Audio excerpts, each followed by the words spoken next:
Olá, eu sou a missionária cristã Vitória Silva Paiva e você está no canal Estudando a Palavra, o seu canal de estudos bíblicos aqui no YouTube.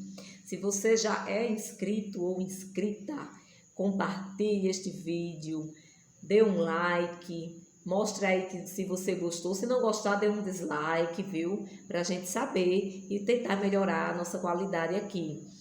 Bota aí algum comentário, sugira um tema. Seu tema pode ser o nosso próximo estudo bíblico do Estudando a Palavra. Se você é novo no canal, saiba que este é um canal voltado a estudos bíblicos, no qual nós abrimos a Palavra de Deus e meditamos sobre alguns temas interessantes à luz da Bíblia, o que a Bíblia nos traz sobre determinados assuntos.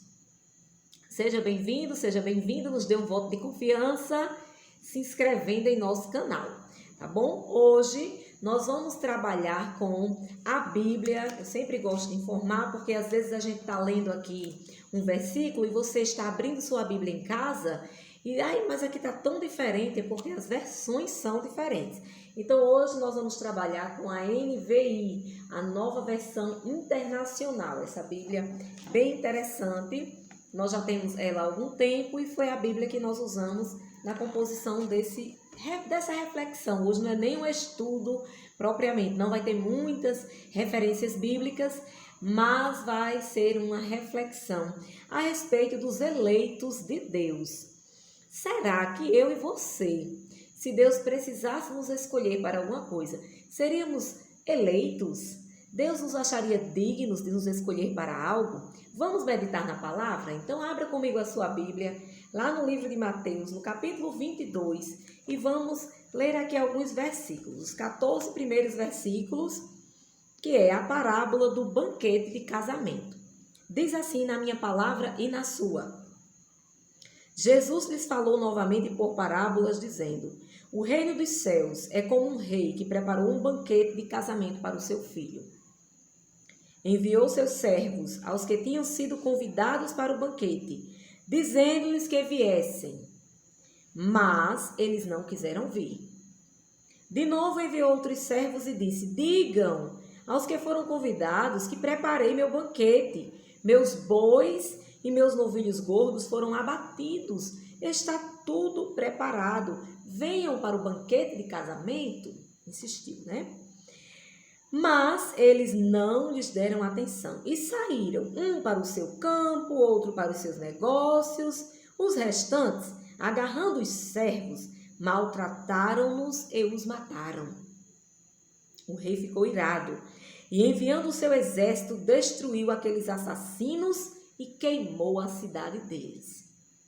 Então disse a seus servos: o banquete de casamento está pronto, mas os meus convidados não eram dignos. Vão às esquinas e convidem para o banquete todos os que vocês encontrarem. Então os servos saíram para as ruas e reuniram todas as pessoas que puderam encontrar, gente boa e gente má. E a sala do banquete de casamento ficou cheia de convidados. Mas, quando o rei entrou para ver os convidados, notou ali um homem que não estava usando veste nupcial,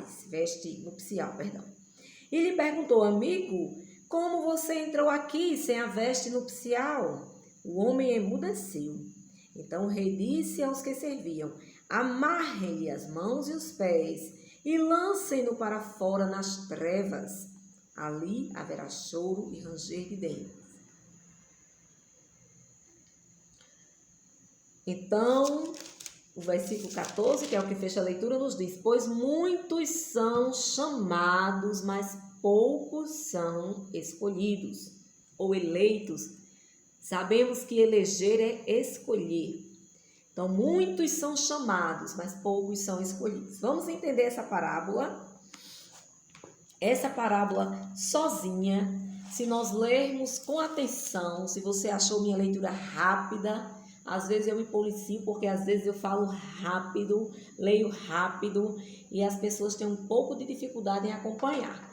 Então você em casa pode pegar, abrir sua Bíblia lá em Mateus, capítulo 22, e ler a partir do versículo 1 até o versículo 14, porque ela sozinha, se você ler com atenção, se você já conhece um pouco da Bíblia, se você sabe que a igreja de Cristo, quando eu falo igreja de Cristo, é agora toda a igreja do Senhor na terra, todos os membros, aqueles que creem em Deus. Se você tem um pouco de conhecimento, você sabe que essa igreja, ela espera a segunda volta de Jesus. A primeira, daqui a alguns dias, nós estaremos celebrando. Oh, meu Deus, esses barulhinhos são a bênção, né? Mas eu não vou ficar dando pausa, não. A gente vai, qualquer coisa eu retomo o que eu falei. Nós vamos celebrar daqui a alguns dias, que é o Natal, o nascimento do Messias. Então, Jesus já veio uma primeira vez e prometeu aos seus discípulos, ou seja, aos seus seguidores, que viriam a segunda vez para nos buscar, para que onde ele esteja, nós estejamos também com ele. Lá nos evangelhos tem essa linda promessa. Então, essa parábola sozinha, ela mostra um pouco de como será essa segunda vinda. Se você for analisando e fazendo aqui um link dos personagens.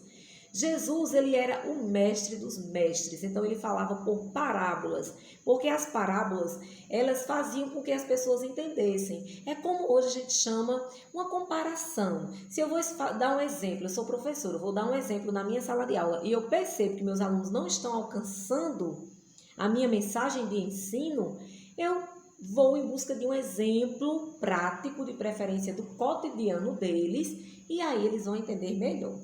E essa parábola, ela vai fazer uma comparação, um exemplo, mostrando como será o reino de Deus.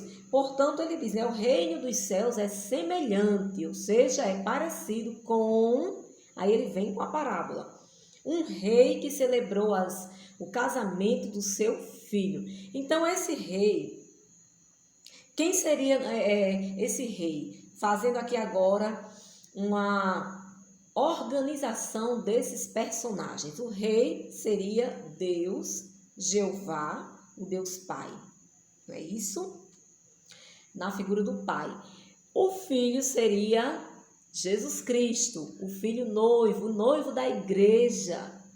Portanto, em algumas passagens bíblicas, você já deve ter encontrado que a igreja é como se fosse a noiva de Cristo.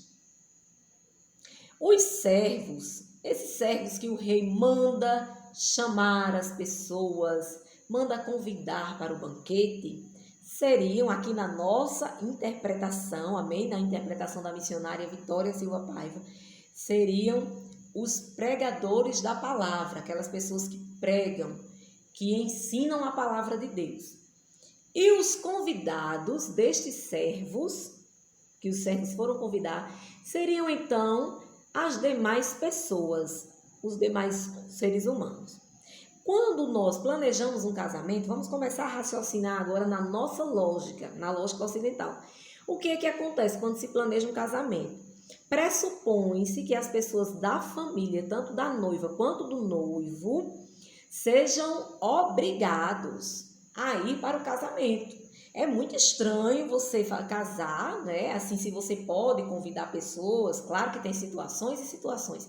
Tem aqueles casamentos que só no cartório, só o casal do noivo mesmo, mas a gente está falando aqui pela parábola de um casamento festivo, onde foram mortos bois e novilhos gordos para um grande banquete. Então é uma festa, tá certo? Então nessa festa ficaria estranho se os parentes, os familiares dos noivos não estivessem presentes.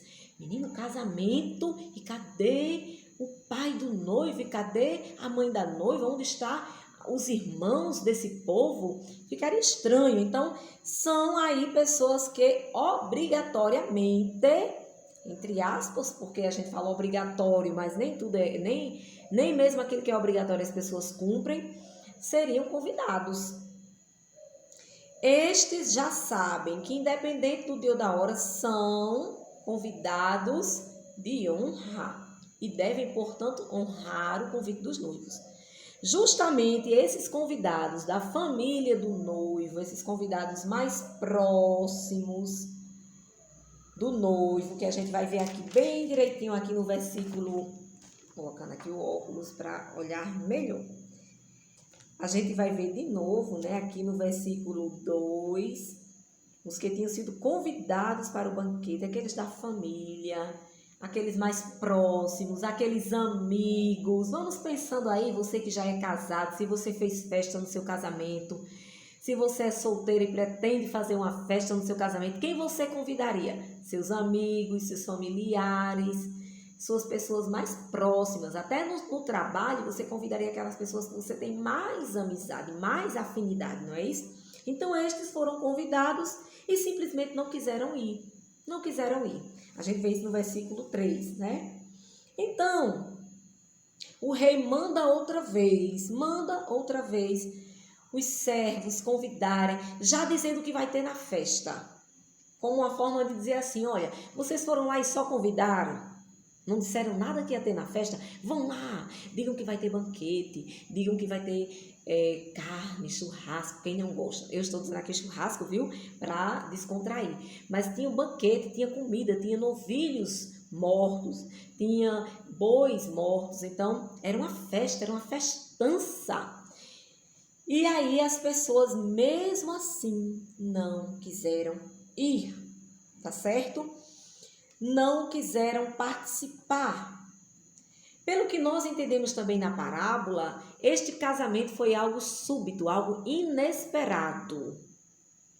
Aqui na cultura ocidental, um casamento é algo bem planejado, então a gente convida com bastante antecedência, para que dê tempo dos convidados levarem um presente. Um presente bom, né? Só para descontrair ali. Mas esse casamento, ele veio de forma súbita. Por quê? Porque é o casamento do filho do rei. Seria o casamento de Jesus com a igreja. A parábola quer nos mostrar isso na nossa interpretação. E aí, nesse casamento, nessa volta de Cristo, ninguém vai saber mesmo não o dia e a hora. As pessoas estão pregando, as pessoas estão evangelizando, as pessoas estão convidando os demais a se converterem. Porém, o dia e a hora nem os servos sabem. Aqui na parábola já dá a entender que esse dia havia chegado, que esse casamento estava para se realizar, estava às portas, e as pessoas não quiseram saber. Aí a gente vai ver isso lá em Mateus 24, aí pertinho de nós, Mateus 24, que vai falar dos sinais do fim dos tempos. Lá no versículo 36, vai dizer assim: quanto ao dia e a hora, ninguém sabe, nem os anjos dos céus, nem o Filho, senão somente o Pai. Somente o Pai sabe o dia e a hora. Mas o Senhor é tão bom que nos deixa sinais. É tão bom que nessa parábola a gente entende que os seus convidados para as bodas, ou seja, para o casamento do Filho de Deus, estão com a palavra de Deus aqui completamente revelada, estão com canais na internet para estudarem a palavra, como Estudando a Palavra, que nós estamos aqui levando à frente. Tem hoje em dia irmãos na igreja pregando. Nós temos um país abençoado, onde ainda podemos pregar com liberdade o Evangelho de Cristo, com determinada liberdade. Estão começando a querer nos cercear, mas nós ainda temos essa liberdade de expressão. Então, há ainda essa preocupação do Senhor em convidar, em mostrar, em revelar o que Ele quer para a humanidade. Mas as pessoas não quiseram ir. E nesse casamento inesperado, que é o casamento do noivo com a sua igreja, nós já devemos estar prontos. Eu acho interessante quando pessoas dizem assim: ai meu Deus, eu vou me preparar para a volta de Cristo. Esteja preparado, esteja preparada. Não durma e nem acorde sem estar preparado, sem estar preparada. Não sabemos o dia nem a hora. E eu costumo dizer nas pregações que não é só a volta gloriosa de Cristo, aquela volta em que Ele virá com anjos, em que todo olho da terra o verá, mas também o nosso encontro com Deus. Você pode ir para Jesus antes de Jesus vir para você.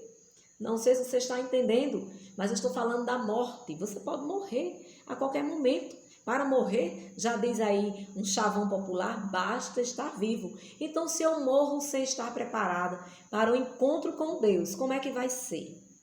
E aqui essa parábola nos mostra um pouco disso. Mas essa parábola está realmente se referindo à segunda volta do Cordeiro. Como nós devemos estar preparados, estar prontos, aí é com você e o Senhor. Amém? Os servos estão aí fazendo o trabalho, pregando a palavra, ensinando, insistindo, admoestando, exortando, preparando, aconselhando. E você está recebendo ou está desprezando esse convite? Você está querendo ir ou está querendo cuidar dos seus negócios, cuidar da sua vida?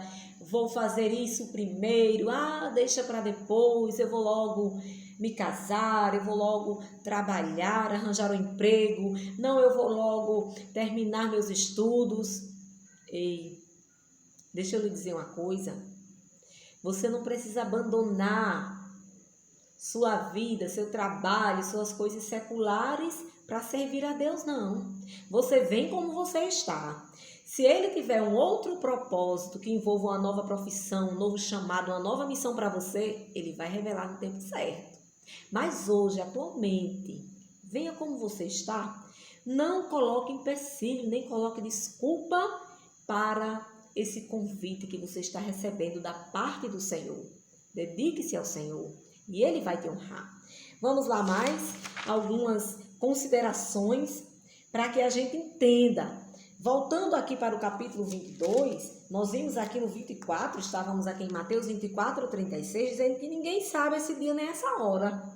E quem é que sabe o dia e a hora que vai morrer?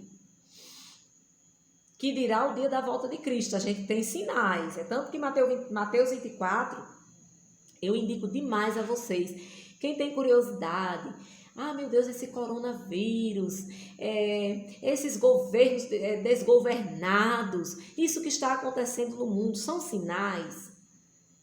Sim, são sinais. Mas o dia e a hora, nós não podemos precisar. Nós não podemos pegar um calendário e dizer, olha, gente, vai ser tal dia ainda, de tal ano, tal hora, da manhã ou da tarde, não. Nós temos que nos preparar, porque ao sermos chamados, devemos estar prontos. E aqui, se a gente voltar para o 22, nós vamos ver o que foi que começou a acontecer com essas pessoas. Receberam o convite, mas aqui no versículo 5 diz, não deram atenção aos servos que estavam convidando. Saíram um para o seu campo, outro para os seus negócios. Os restantes, vejam, num primeiro momento, os servos que convidaram as pessoas receberam deles o quê? O desprezo. Bando de loucos. Estão dizendo abobrinha. Desde criança que eu escuto esta conversa. Isto é uma lenda, isto é um mito, isso não existe. Fanáticos. E por aí vai. Receberam desprezo. Ouviram o convite. Aqui se fala de pessoas que ouviram, mas não quiseram. Cada um foi cuidar dos seus negócios, na sua vida. E o segundo grupo já mostra pessoas diferentes. Pessoas que ouviram, criaram raiva. Tiveram ali uma atitude belicosa, de ódio, àqueles que estavam anunciando as boas novas. E aí o que foi que fizeram? Deram de mão desses servos, os maltrataram e os mataram. Então, dois grupos de pessoas. Aqueles que desprezam, não ligam, não levam a sério. E aqueles que ouvem e têm raiva, tanta raiva de quem está dizendo, que procura matar. E essa morte aqui, gente, essa morte aqui não é só a morte física, mas também eu digo que é uma morte moral. Querem denegrir, querem ridicularizar. É um ódio a quem anuncia o evangelho.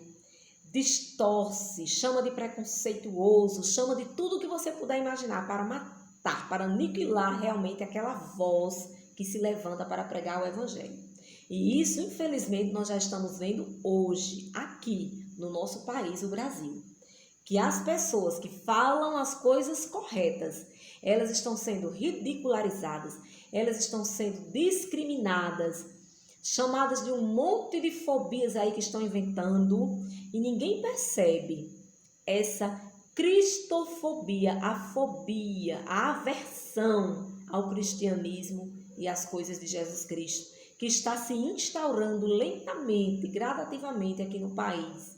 Não estão percebendo isso, ou estão percebendo, né, gente? Eu digo não estão para aliviar, mas estão sim e são coniventes com isso, concordam com isso. Porque tem aquele que não faz, mas concorda, apoia, está aí curtindo, compartilhando essas ideias de preconceito contra os cristãos.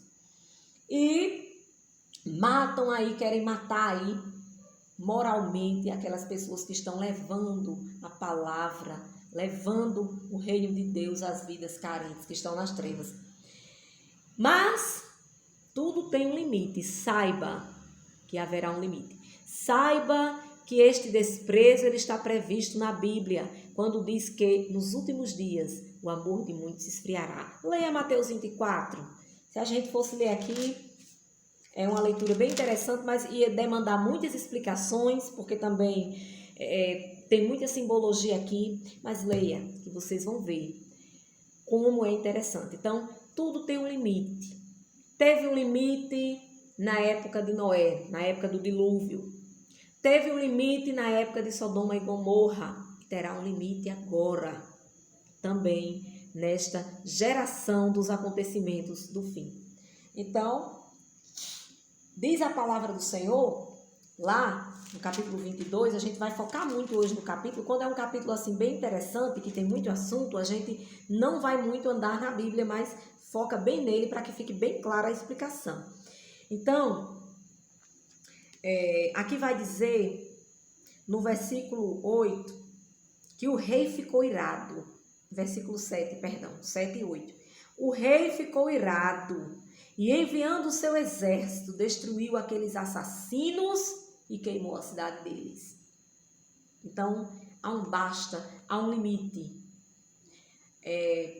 A apostasia vai crescer, a falta de fé das pessoas vai crescer, o desprezo às coisas do Senhor vai crescer, maltratar quem fala a palavra vai crescer, distorcer a palavra, dizer que o certo está errado e o errado está certo, vai crescer, mas até o basta do rei, até quando o rei diz, chega, vou agora tomar as providências. Então o rei vem, manda o seu exército, que aqui na parábola nós compreendemos que é o exército celestial, destrói, como aconteceu com Sodoma e Gomorra, né? Os anjos vieram ali e destruíram aquele lugar e vão destruir aqueles assassinos que assassinaram os servos do Senhor.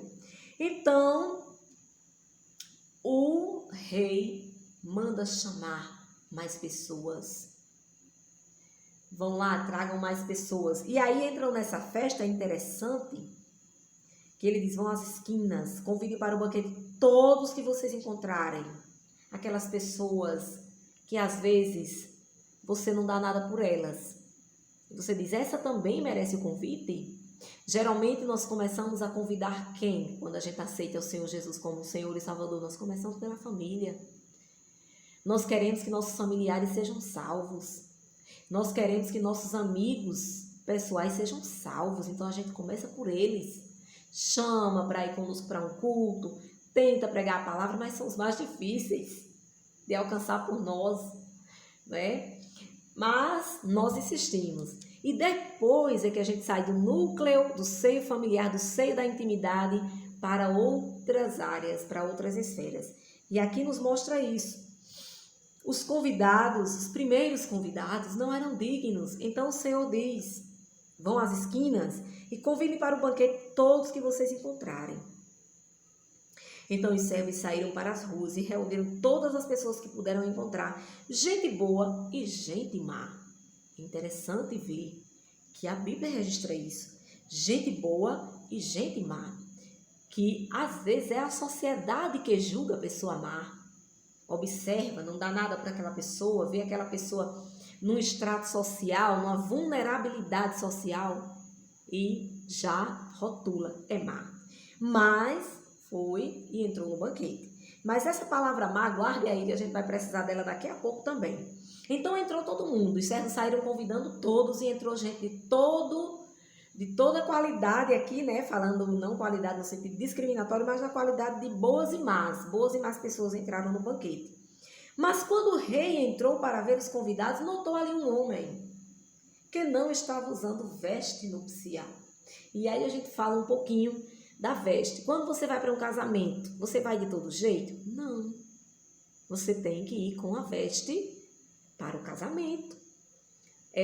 Aí quem entende de moda, né, pessoal aí, blogueiros e etc, que entendem de moda, os estilistas, dizem que são trajes sociais, aí vão dividir os trajes, né, esporte fino, traje fino, essas coisas assim, que eu não entendo bem, mas que existem. Então, um casamento tem um traje especial.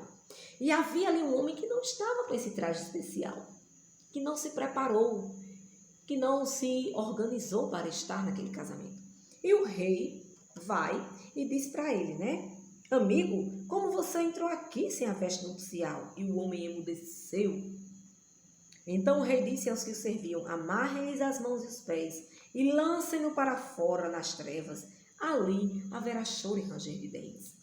E termina a parábola dizendo, pois muitos são chamados, mas poucos são os escolhidos. Então ali nós vemos que aquela pessoa que estava ali com as vestes erradas, não estava com as vestes certas, que em outras passagens bíblicas, falando da veste espiritual, a veste branca, limpa, imaculada de pecado, porque você já se arrependeu, já pediu perdão, já busca viver em novidade de vida com o teu Deus.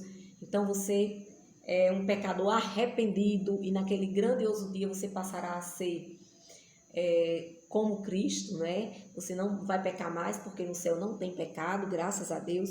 Então, aquele homem estava ali com vestes indignas, ou seja, ele estava no meio dos eleitos, mas sem haver tido o verdadeiro arrependimento, a verdadeira conversão. E aí eu digo, será que não era do grupo das pessoas más? Não. Então pensemos, né? Se entrou todo mundo na festa, gente boa e gente má, havia um ali, dos má, havia alguém que era da equipe dos maus que se converteu, que buscou melhorar. E as pessoas às vezes se espantam. Menino fulano, depois de fazer tanta coisa, agora é crente, agora é cristão. Porque realmente houve arrependimento. Mas tem aqueles que apenas disfarçam, que se arrependeram. Apenas acham conveniente passar, dizer que é cristão, passar a ser cristão, às vezes até para disfarçar alguma prática que continua fazendo. Então a gente pensa que esse homem que estava ali no casamento, mas não estava com as vestes adequadas, representa esse tipo de gente, que está ali no meio dos cristãos, está ali no meio dos salvos, mas não mudou a prática, está ali de aparência, certo? E finalmente, nós vamos entender que esse rei usou de palavras duras com aqueles que não aceitaram os convites lançados para o casamento. Quando ele diz assim que os convidados não eram dignos, eram indignos. Olhe que palavras fortes. Imagine eu e você, se nós não fizermos por merecer, se nós não atendermos essa voz amorosa que nos chama, se nós não abrirmos a porta do nosso coração, como está lá em Apocalipse 3:20, eu e você, nós seremos indignos dessa tão linda festa que está preparada e que a qualquer dia, a qualquer hora vai acontecer. Se nós não guardarmos o que nós temos para que ninguém tome a nossa coroa, atenção você que já é salvo, vigie, para que ninguém tome a tua coroa. Se nós não orarmos para que nós que estamos hoje de pé não venhamos a cair. Sim, é muito fácil a gente apontar as pessoas que estão fora, mas olhemos para nós que estamos no caminho, para não sair do caminho. Se nós não vigiarmos, infelizmente, nós podemos ser considerados indignos pelo dono das bodas. Amém? A partir do momento que nós aceitamos Jesus, que nós recebemos o Senhor nas nossas vidas. Aleluia. A Bíblia diz que há festa no céu. A festa já começa desde o dia que você aceita o Senhor Jesus. Há uma festa no céu. E a partir daí a preparação é grande para nos receber.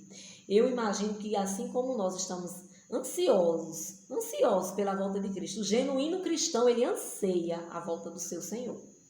Assim também o Senhor lá no céu. Ele está também deixando que se cumpra, porque a palavra dele não pode se contradizer. A palavra de Deus, ela se cumpre em sua plenitude, mas ansioso para nos encontrar. Amém? Há registro do seu nome no livro da vida. Há uma coroa esperando por você, para ser colocada na sua cabeça. Há um galardão, uma surpresa para você. Quem gosta de surpresa, né? Tem aí surpresa no céu para você. Uma belíssima cidade para você morar, onde não há choro, não há morte, não há enterro, não há pecado, não há mais nada de mal. Imagine aí que você se converte por isso, você trabalha por isso e de repente você para de vigiar, você para de ter comunhão com Deus, você para no meio do caminho. Não pare não. Não pare não, porque está bem pertinho, está mais perto do que longe, amém? Isso vai chegar. E depois de tudo isso, preparado, nós queremos sim que o Rei nos chame e diga que somos dignos de entrar para as bodas. E vamos finalizar aqui, lá em Atos dos Apóstolos. Hoje apenas usaremos esses dois livros, Mateus e Atos. Vamos só finalizar com essa reflexão, porque essa passagem bíblica, para mim, ela é uma reflexão. Atos dos Apóstolos, no capítulo 17, os versículos 30 e 31, são só 2 versículos. Olha o que está escrito.